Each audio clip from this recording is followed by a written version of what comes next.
Welcome back to the Landry Hat podcast. I am your host, Zach. I'll be here all season long talking Cowboys with you guys, and I host my own YouTube channel over at Double Move, so if you want to check that out. And the guys over here at FanSided have asked me to host the Landry Hat podcast powered by FanSided this season. So if you guys are enjoying the content, want to see more, make sure that you add this to your library. That way that the way that FanSided knows that you enjoyed it, YouTube knows that you enjoyed it, or where you get your podcast, Apple Podcast, Spotify, that you enjoyed it there as well. Hit that like button here on YouTube and subscribe to the channel so you don't miss a single thing this Cowboys season. And man, what a fun game to talk about today. Last week after that Packers game, I was somewhere between bummed out because of the tie, but encouraged by the offense, and then equally discouraged by the defense. I didn't know how to feel.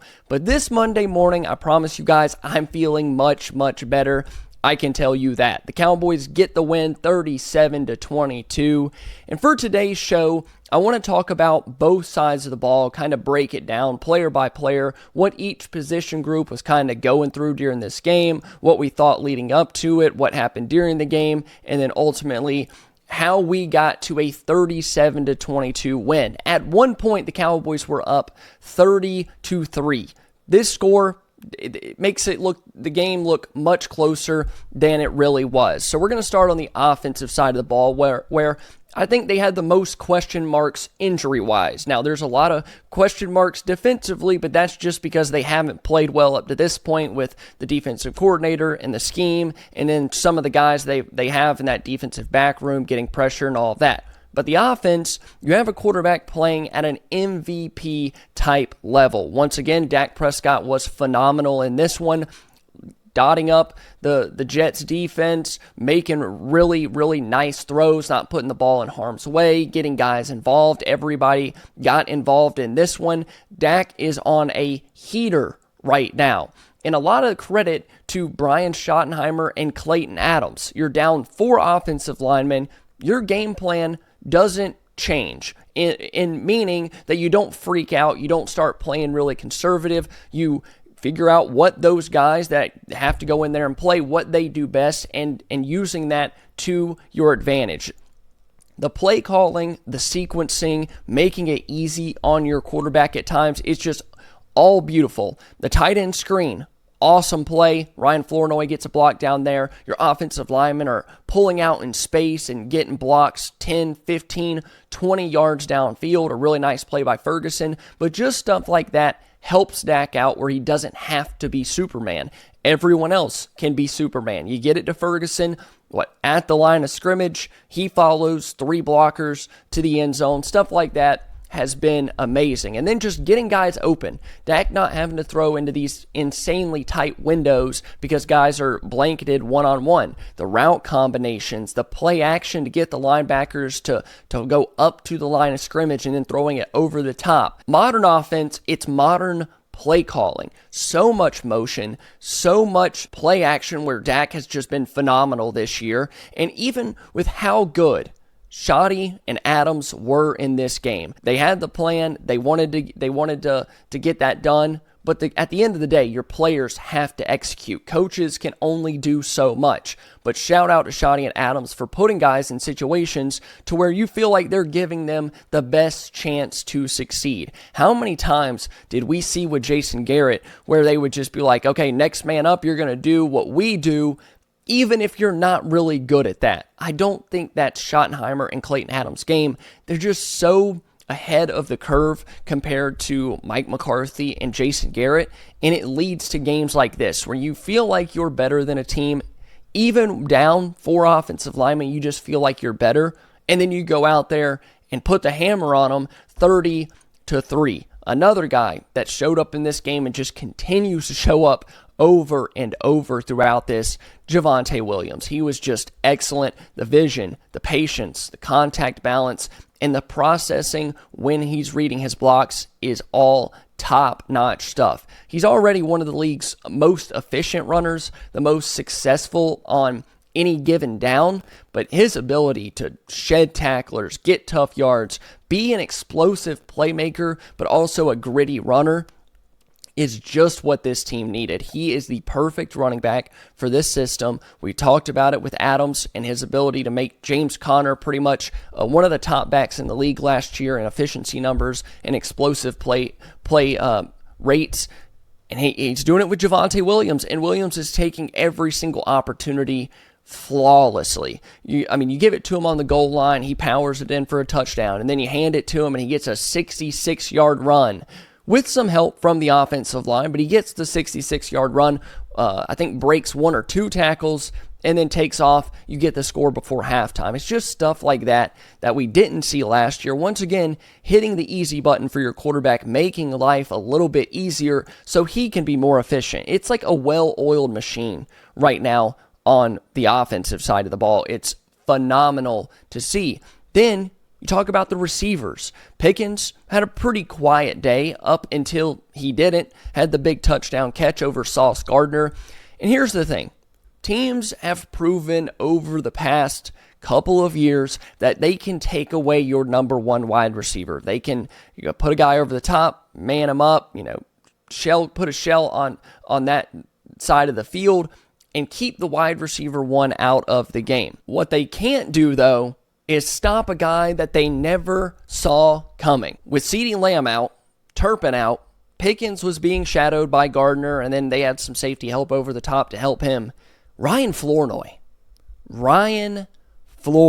had 100 yards receiving at halftime. The Cowboys' 6th-round pick from last year that most people, unless you really follow the Cowboys, like you're like me, where you watch every single game, every training camp video you possibly can, you look at the roster, all of that, you might not have known who this guy is. You're looking out there during the Jets game like, who is number 19? Did we get Amari Cooper back? Because Flournoy was fantastic. Exactly what you needed with Pickens, not having a huge day. Once again, not a bad game. It's just sometimes how it goes. But we've seen in the past, when Lamb would have those kind of days, nobody would step up. Flournoy yesterday was fantastic. He stepped up, made a ton of big plays. It seems like Dak really trusted him. He had 9 targets. He led the team in targets by nearly double. I think Pickens had like 4 or 5. Flournoy had 9. And then Jalen Tolbert had just 1. I think there's a conversation that we need to have, and maybe when I have Foots back on the podcast later this week, we'll talk about it some more. But wide receiver 3 for Flournoy just seems like it's headed in that direction, because everything that Turpin does, I almost feel like Flournoy can do it to a better level, or at least the same level. They were using him on those ghost motions, and he was, moving around behind Dak in a motion, and then he's out in the flat, but he can also block, and they're using him on wide receiver screens and using him to chip defensive ends to give Dak a little bit more time. I was so impressed, and I'm so happy that the Cowboys finally got him involved, because I feel like we've been saying that over and over. Like, I want to see more Flournoy. I know me and Foots have talked about it a ton. Like, I no hate against Jalen Tolbert, but Flournoy just got something about him, the way that he moves. He looks like an NFL pro, falling forward 4 or 5 yards, breaking tackles, the big play ability. It's all there, and it would be the perfect wide receiver 3 skill set that the Cowboys need. I'm so happy that he got involved. I can't wait to see what the Cowboys decide to do when they get their 6 receivers back, because Jonathan Mingo's not very far away. Obviously, you have Ceedee coming back. Ceedee, Pickens, Flournoy, Turpin, Mingo, Tolbert. Like, what are we doing? That's a really crowded wide receiver room and a really good problem to have. You can really use a number 3 like Flournoy down the stretch. If the Cowboys can get into the playoffs, that is a huge weapon. Another guy that has continued to show up over the past couple of weeks, Jake Ferguson. They're continuing to get him more involved. I'm glad that they're giving him more yards after catch opportunities. Kind of felt like he was more so the outlet guy there for a while. And, you can catch the ball and turn around, a guy's going to hit you. You're not going to have a ton of opportunities to get some yards after contact if you're just getting wrapped up, at the sticks, 8, 9, 10 yards. But yesterday, you saw the tight end screen with blockers out in front. had a little bit more wiggle than maybe he did the first couple weeks of the season. I think they're kind of they're making an effort to get him more yak opportunities on some bootleg stuff, getting the ball out in space, see if he can make guys miss, more so than just being that outlet, dump it off to him, let's save the play, not take a sack type player. And then they had the play action touchdown to him where he seems like he's going to block and he just kind of leaks out once the linebacker steps up. He leaks out to the left side of the end zone, wide open. Glad to see that they're getting Ferguson more involved. And Ferg, Flournoy, Pickens, those three guys, and Javonte Williams, obviously, helped the Cowboys get 400 yards of total offense. And that was with Dak throwing for just 234, 235. So really, really impressive from them yesterday against the Jets. 30-3 with Flournoy as your wide receiver 2 and 100 yards before half is incredible. But the star of the day, for me, that kind of got overlooked in terms of what we were expecting from them. Like 4 offensive linemen are down. You're missing your first round left tackle, your first round all-pro left guard in Tyler Smith. You're missing your 3rd round pick in Cooper Beebe, your starting center. You're missing your 1st round pick in Tyler Booker at right guard. And then you have Terrence Steele over there at right tackle. It didn't matter. To me, they did not give up a sack yesterday. There was like a weird play where Dak slid on a scramble. They counted it as a sack, but it wasn't. It just wasn't, okay? A sack is when he's in the pocket, a guy gets past, he gets crushed in the backfield, you lose 8 to 10 yards. I don't see how you count it a sack when you get tackled at the line of scrimmage. Doesn't make any sense to me. But Nate Thomas, and we're going to circle back to him and a conversation that I think we should have with this offensive line. But Nate Thomas, TJ Bass, Brock Hoffman, Hakeem Adeniji, who my friend yesterday said he didn't know who he was, and it kind of makes sense. He was one of those early offseason signings, like a little depth piece. Maybe he makes a team in training camp, maybe he doesn't. Hakeem Adeniji, I didn't see. I need to go back and rewatch the film and just watch the offensive line, because I did watch the first half of the offense this morning, but I was more so focused on Flournoy and what they were doing with their route concepts and Pickens and how their passing game was. But I go back and watch Hakeem Adeniji and Brock Hoffman and Bass and all of those guys and really see. I did notice Nate Thomas, though. That dude played extremely well. So let's go ahead and circle back to that conversation, because Thomas played so well that I think there's something to be said about keeping him at left tackle and then maybe trying to get your best 5 on the field. Maybe you think that Tyler Guyton is in your best 5. Okay, what about putting him at right tackle? All right, well, maybe Guyton isn't one of your best 5. Then you keep Steele at right tackle because he's such a good run blocker. And then you have Nate Thomas at left tackle next to Tyler Smith. And those two guys, the power and strength that they have, and really the athleticism. Thomas showed us some athleticism that I didn't see even in training camp and in the Packers game. The athleticism and strength on that left side becomes probably your best side with Nate Thomas over there. It was already good with Guyton. I'm thinking about getting all 5 of your offensive linemen, all five of your best offensive linemen on the field. Maybe there's something to be said about Guyton going to right tackle. You think Nate Thomas is your left tackle for now, and it might make you even better in 2026, letting Guyton go ahead and get those reps now, because there's an out in Terrence Steele's contract in 2026, and I just don't expect him to be there. Needless to say, and maybe we'll talk about that more with Foots in our podcast later this week, those guys played so well. Like I said, I watched the All-22 of the receivers and stuff this morning. Thomas stood out once again, pulling out in space, getting to the second level, looking really athletic, doing all of those things. Unbelievable showing from them, considering the names that you were missing. Like I said, you're missing 3 first-round picks on the offensive line. You're missing a guy that probably should have been drafted earlier in Cooper Beebe.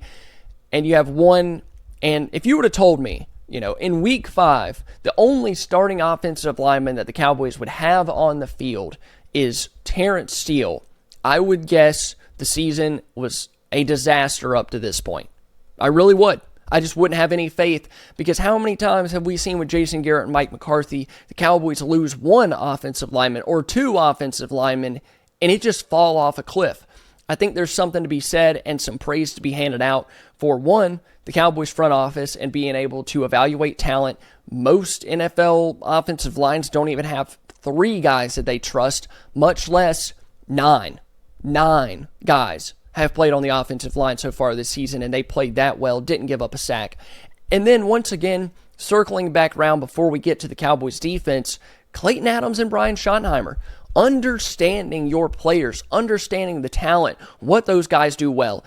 TJ Bass, pulling him out into space. He's not the strongest guy on the interior, but he can win with his athleticism, getting around on a toss to Williams, swinging out into space, and then making a block on a linebacker. He is really good at that. And they did that to perfection yesterday.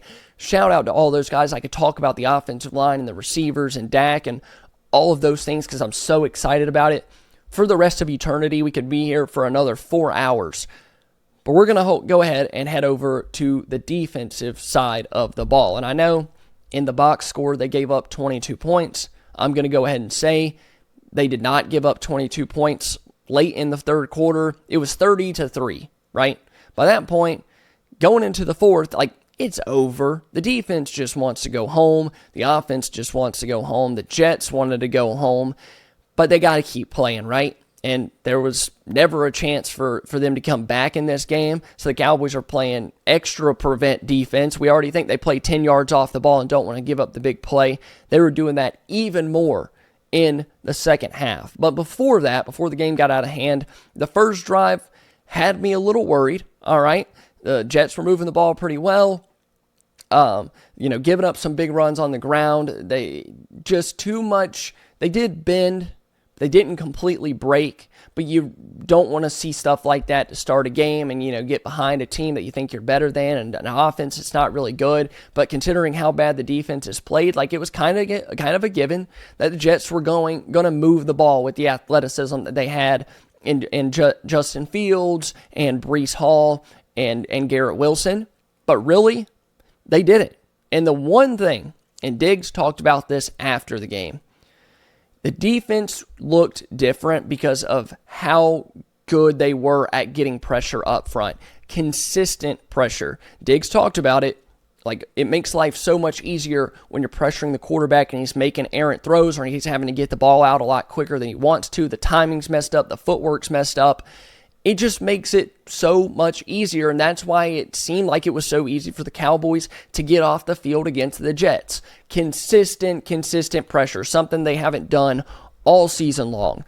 And I'm just going to rattle off a couple of names that really stood out yesterday. Like I said, going to go back and watch the All-22 on the defensive side of the ball after this podcast. So James Houston, Kenny Clark, Sam Williams, Dante Fowler played easily the best game of the year for himself, winning so consistently down the stretch. It was like he was in the backfield over and over. And they were also using stunts and loops up front to get guys around, get guys free, confuse the offensive line of the Jets, and get after Justin Fields, something that he's really struggled with. He struggled with pressure throughout his career. The Cowboys did that yesterday, and you kind of saw what happened. He starts holding the ball for too long, drifting back in the pocket, errant throws, throwing it into the dirt. But we have to talk about how good they were at rushing yesterday with the gap integrity that they had. Not letting Fields get outside of the pocket and win with his legs or really even make throws on the run. They had a good plan for that. And outside of really the first drive, they didn't give up any significant big plays that led to scores because that's really been the Cowboys' problem up to this point. They give up a lot of stuff underneath, and under a Matt Eberflus defensive scheme, that's fine. They'll live with that. But when you're giving up everything underneath and also giving up everything down the field, that's when you start running into problems. And one of the big changes that I noticed was the safety position in Wanye Thomas. I saw Marquise Bell out there for a couple of snaps. I think Donovan Wilson late in the game went out with an injury, but Wanye Thomas got the start because Malik Hooker's out with an injury, and it seems like he really put a cap on things. Wasn't any big plays by the Jets, wasn't any guys running wide open down the field. Now, I'm not saying that's all on Malik Hooker, but I think Wanye has really good awareness, eyes at the backfield, understands what he's seeing underneath, and then he's younger. younger, has the athleticism to get over, make plays on the ball with angles and stuff. Had a couple of big run saves on the defensive side of the ball. The Jets were going to probably knock off 3 or 4 big runs. Wanye makes the tackle, keeps it from being a 30, 40, 50-yard touchdown run. Thought Thomas played really well. The defensive backfield as a whole with Diggs, Bland, Reddy Stewart, Donovan Wilson I thought was better, and then of course Wanye. They did run a little bit more man coverage than we've seen in the past couple of weeks, and Diggs pointed that out, that they like mixing it up. It does need to be mixed up. Too much zone coverage. You're giving the quarterback too easy of looks when they're dropping back. But I think the main thing yesterday, especially in the passing game, was the difference that defensive line made. James Houston needs to be getting more snaps. Get that man out there on the field as much as you possibly can. Thought Sam Williams had one of his better games of the year. Dante Fowler, easily the best of his year so far. Now, I know before we get into talking about the turnovers and how this game really swung, the defense, the run defense, is a concern. And this felt like a 2023 Cowboys game for just a minute, right? The run defense is a concern, but the offense is so powerful that teams get into passing situations. The Jets were running the ball pretty effectively when the score was close. Game gets out of hand. They start throwing the ball around. Pass defense was completely fine, but if it would have stayed where they could have ran the ball, the Cowboys didn't look that great there. I think that might have had something to do with the linebacker change early on. Now, I do like what I saw from Shamar James, the Cowboys rookie linebacker from Florida, but with Sanborn out, and I know people don't like Sanborn, but I think you missed him a little bit on the ground. Just some big running lanes for Breece Hall. He had a really good game, like 80 yards in the first half. Kind of felt like a 2023 game. Am I right? They can't stop the run, but these teams are getting into passing situations, so we're all right. So it was kind of flipped. I do feel better about the run defense as a whole compared to how I did in 2022 and 2023 and stuff like that. But what really made the difference yesterday was the pressure and turnovers. That Maris Leofau punch out after the big Breece Hall run completely swung the game. After that fumble, the game just in the Cowboys' favor for the rest of the time, and that's exactly what this team needs. That's what this offense needs. What they need to be not built on, but needs to be in their bag, getting big turnovers, because then it turns into a track meet offensively where the Cowboys go down and score. Oh, the defense got a turnover. Oh, the Cowboys score again.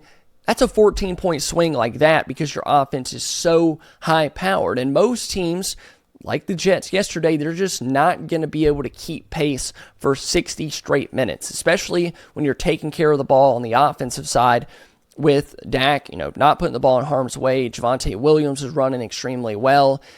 If you give this Cowboys offense consistent short fields, they are going to score in bunches, and it's going to get out of hand really quickly with the firepower that they have on the offensive side of the ball. And we saw it yesterday. Justin Fields just does not have the offensive prowess and the ability to go out there and consistently hang with a team that's scoring 35, 40 points. And it was actually a crazy Justin Fields stat that said he has never won a game when the opposing team scored more than 21. That is insane. And the Cowboys had 23 at half. And the fumble, the big plays with George Pickens and the Javonte Williams kind of being able to play ball control on the offensive side, Dak playing as well as he did. It was a beautiful thing to see. And at this point with the Cowboys, it feels like we've seen everything up to this point. Week 1 was a close loss. Week 2, a huge, incredibly high-scoring overtime win. And then you get into Week 3, and it was kind of a blowout against the Bears. And then, Week 4 is a tie with the Packers, one of the best teams in the league. You dominate their defense. And then we get into Week 5, and it's a Cowboys blowout the other. We've been through it all right? I kind of want that from my team. I want the team that has been through it all, seen it all, has struggled, has not been really good, has not played well at times, but then comes back the next week and plays extremely well. Kind of feels like that team, what Schottenheimer is building, a really relentless group that has the talent. They just kind of got to put it together and then get hot at the right time. And man, I can't talk enough about how excited I am about the offense, getting Ceedee back, getting some pieces back on the offensive line, as well as those guys played. Like, it's crazy to think that this can get even better, guys. Like, 4 of 5 offensive linemen, you go out there and you put up 37 with ease. That's no defensive touchdown. That's no special teams touchdown. You go out there and put up 37 with ease without 4 of your 5 offensive linemen, without your all-pro wide receiver. The defensive side of the ball played really well. This is the blueprint for what this team could do to every team. Score offensively because you're so high-powered. Get the turnovers on defense. Get a couple of stops. Game gets out of hand. Teams get in these obvious pass situations. You cruise out the game. You got Javonte Williams just wearing teams down throughout. This is it. This is the blueprint and what the Cowboys really need to do going forward. I just want that defense to make a couple of stops, and the offense might be worth betting on, worth making a move on the defense. That's how freaking good they are, guys. So that's going to conclude it for today. I think we talked about everybody. Brandon Aubrey missed an extra point. You can't have everything. You can't have everything in a game. So my name is Zach. Like I said, I host my own channel over at Double Move, and this is FanSided, the Landry Hat podcast. You can go read Cowboys articles over at thelandryhat.com. Check out fansided.com. They have a number of different teams, NFL news, draft, Cowboys, Packers, whoever you want to read about. If you're watching this long, I assume you're a Cowboys fan. But like I said, I'm Zach. I'll be here all season long talking Cowboys with you. So if you guys are enjoying the content, you want to see more, make sure you add this to your library. Hit that like button if you're here on YouTube so you don't miss a single thing this Cowboys season. Thank you guys so much for watching, and I'll see you next time here on the Landry Hat Podcast. Bye.